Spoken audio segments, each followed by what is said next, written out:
On behalf of the National Assembly of the Federal Republic of Nigeria, I, Ojo Olatunde Hemos, the clerk to the National Assembly, today.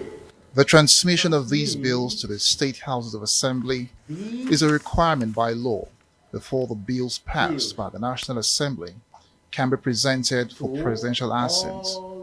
For that purpose, the concurrence of a minimum of 2/3 of the 36 State Houses of Assembly, which is 24 states, is required.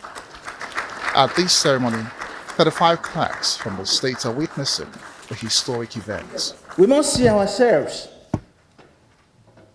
as bona fide and privileged representatives of the Nigerian people. Because what we are doing today is one of the sacred and cardinal obligations of responsible and responsive servants of the people.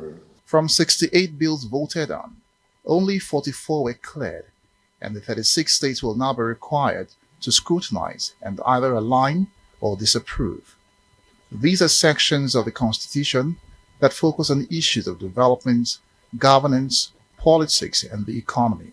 It touches on issues which include the abrogation of the state joint local government account, financial independence of state legislatures, and judiciary in compliance with legislative autonomy. The fifth alteration of the Constitution has been a subject of debate for many weeks, particularly with the unending protest by women groups over the rejection of gender bills. The Speaker of the House of Representatives had promised to revisit these bills, but that's certainly not going to happen now.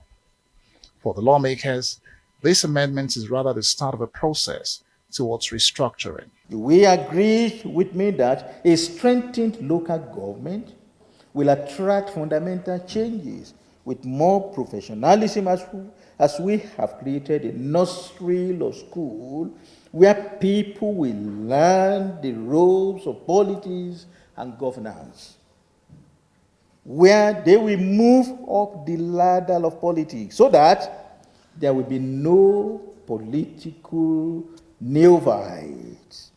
That will be a way of urgently introducing rapid development and democratic progress at the third tier of government.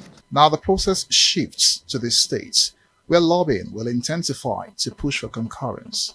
The states have promised to give it the utmost urgency that it deserves. That we see this as a call to national duty. We have received the symbolic copies.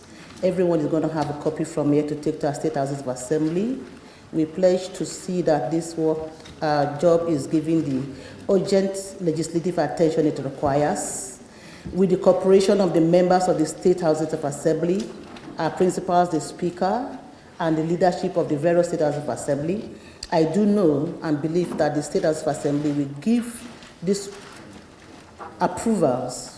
Until then, the National Assembly can only rely on the media and civil society groups to help push the message on the essence of getting these bills passed.